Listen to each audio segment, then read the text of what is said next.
یہ انہوں نے لکھا بھائی. اچھا یہ جو آپ اسٹیٹمنٹس دیتے ہیں نا بار بار خان صاحب کی رہائی کی، پی ٹی آئی والے بڑے ڈسہارٹ ہیں آپ سے.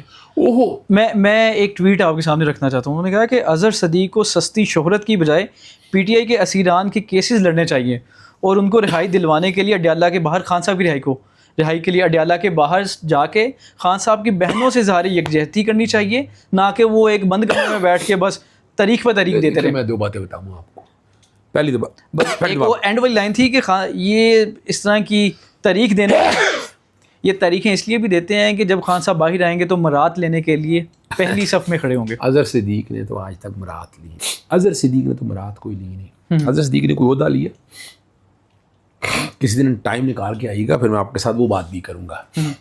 عہدے کی آفر تو دی ہوگی آپ کو. بالکل. کون سے عہدے کی 19 سپتمبر 2021 16 منٹ کی میری ملاقات ہے، اور شہزاد اکبر کی جگہ لگانا تھا مجھے، اور مجھے کہا تھا کہ فوری طور پر آئیں.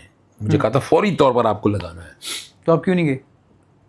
بھائی یہی تو ہے، عمران خان کے قریب کچھ ایسے لوگ تھے جنہیں پتہ تھا کہ اظہر صدیق جائے گا تو بہت سی چیزیں سیدھی کر دے گا. کون ہے یہ لوگ؟ وہ نام چھوڑیں، بولے نا، کب تک نہیں بولیں گے؟ دیکھیں میں پھر بتانا چلوں، آئی ایم لیسٹ انٹرسٹڈ.